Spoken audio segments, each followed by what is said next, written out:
Seeing is Believing. Dharma Talks by Sayadaw Nyanabhasa.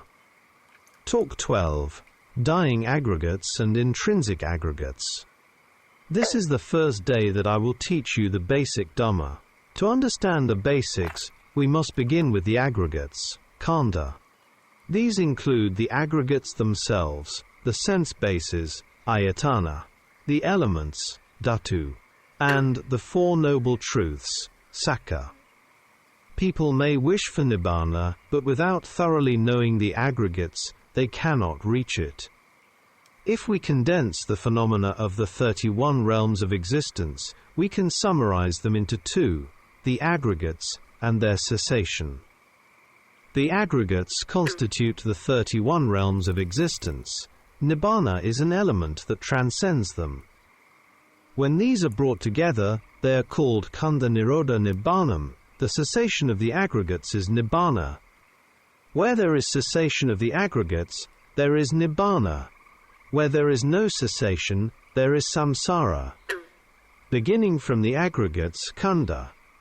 Therefore one must begin with the aggregates. Only through them can nibbana be realized. Khanda means that which is combined. They are the combination of form, feeling, perception, mental formations and consciousness. Together they are called the five aggregates, or simply mind and body, namarupa. For practice, it is necessary to understand that the aggregates can be approached in two ways. According to the dependent arising process, ignorance conditions, mental formations, and so on. These are called the dying aggregates, the results of past causes. In material phenomena, rupa, there are four: earth, water, fire, and air.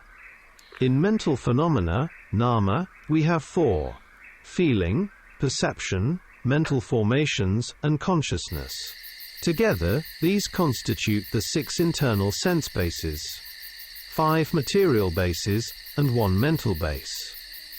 Do we need to contemplate this already existing aggregate, the body seen with ordinary eyes? No.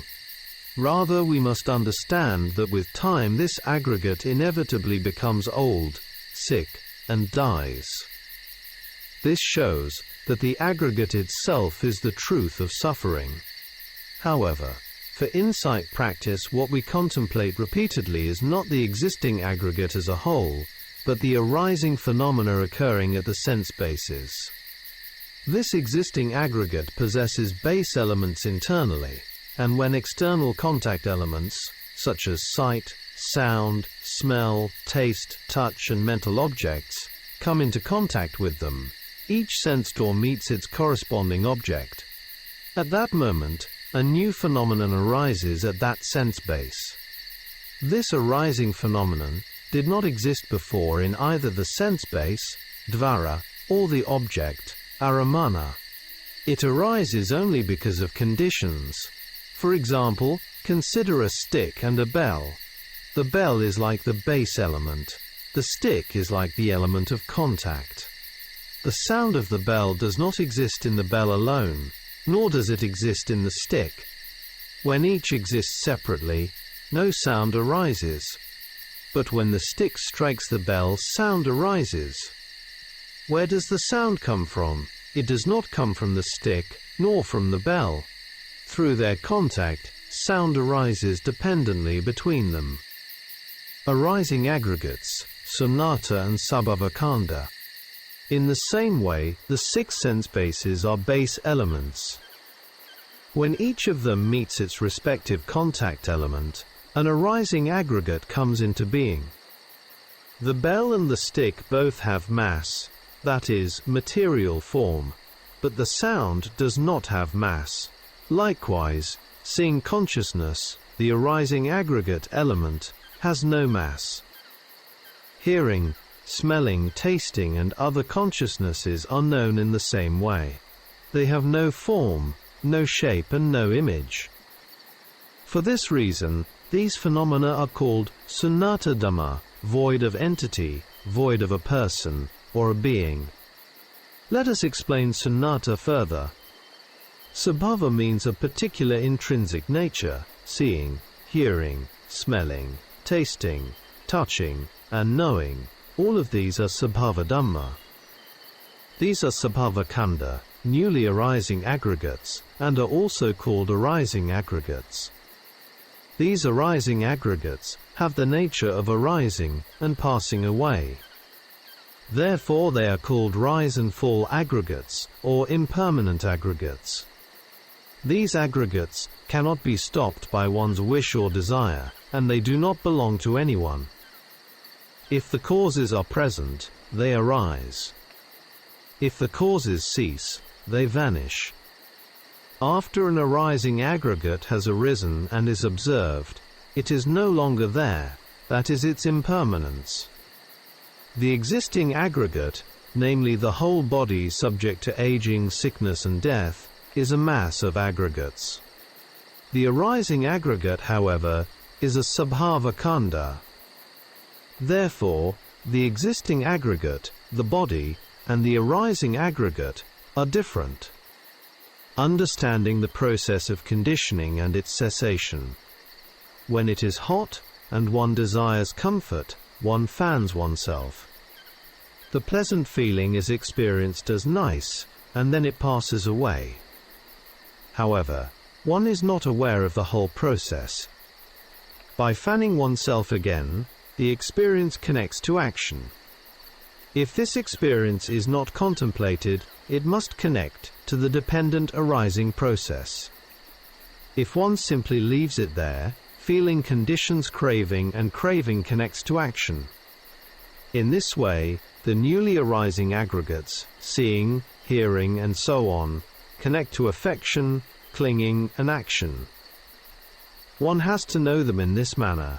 We are continuously producing the causes that, after death, give rise again to aggregates characterized by aging, sickness, and death. When will this end? There is no end to it. The incalculable continuity of aging, sickness, and death will persist. According to Mogok Sayadaw, this is like endlessly producing spare parts for corpses, something human beings uniquely manufacture, without any copyright. He even says this is equivalent to committing suicide again and again for oneself. Therefore, if one can discern the impermanence, the rise and fall of the newly arising aggregates, there is no affection or clinging. Craving, clinging, and action then cease. The arising aggregate is to be known simply as arising and passing away, not as an existing entity. When it is known in this way, it becomes anicca and magga, that is, the 5 path factors of the mundane path, the truth of mundane path factors. The yogi must develop these mundane path factors. Supramundane path factors, the Noble Eightfold Path, are not something to be developed deliberately. They arise only for the direct seeing of Nibbana. If an arising phenomenon is known as arising, and a vanishing phenomenon is known as vanishing, the yogi must always discern them through observation. He will then know that there is only arising and vanishing dukkha occurring continuously. Therefore he cannot take them as affection or craving. Before practice, there is dukkha ananam, not knowing phenomena as dukkha. Because of this, they are taken with affection and clinging. With practice, this becomes dukkha nanam, the knowledge of knowing dukkha. The path factors arise in the heart, and craving, clinging, and action come to cessation. There are 2 kinds of cessation. Cessation through arising, upada nirodha. Here the yogi can contemplate up to craving, clinging, and mental action, ketana, so that verbal and bodily actions become impossible.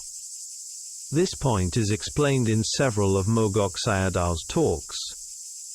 Cessation through non-arising, anupada nirodha. This is the discerning of the arising Dhamma as impermanence, such that craving, clinging, and related defilements do not arise. If the yogi is able to contemplate continuously without interruption, anupada nirodha becomes established, meaning that no defilements arise in between moments of contemplation.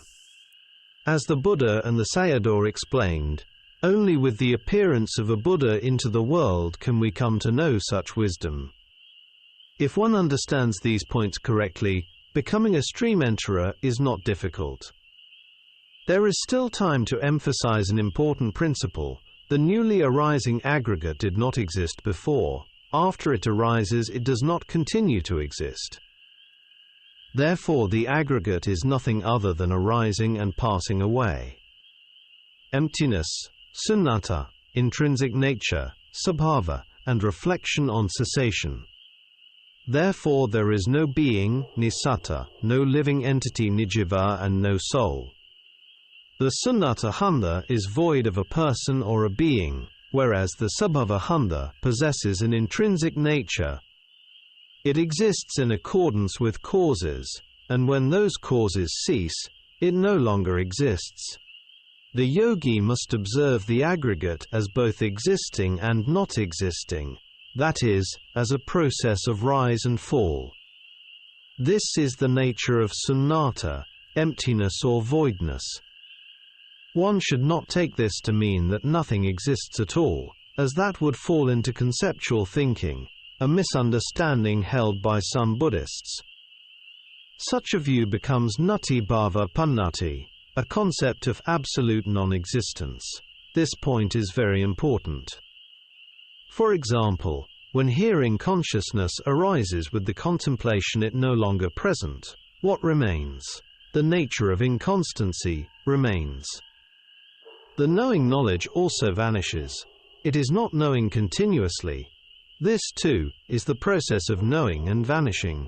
As the contemplated objects vanish, the observing knowledge also vanishes. Reflections on cessation through arising and non-arising.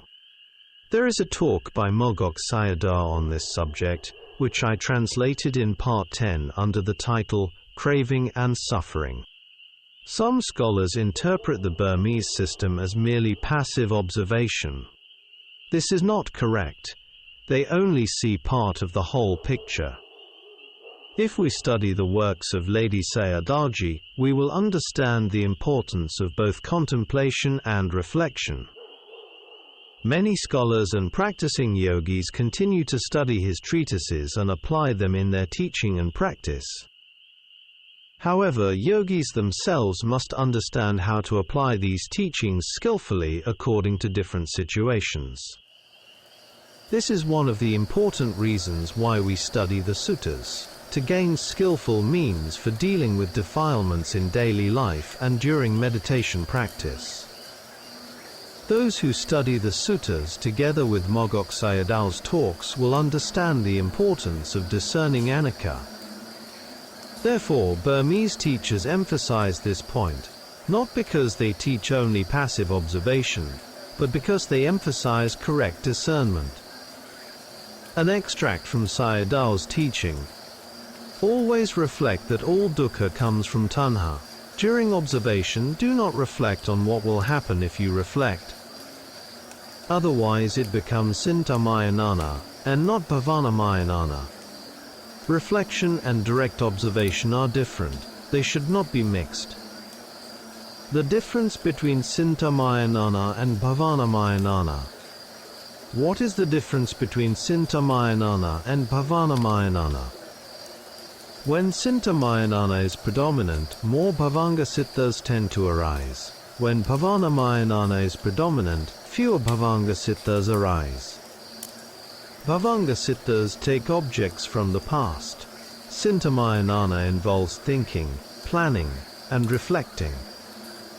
Therefore, one should allow time for reflection and also allow time for direct observation.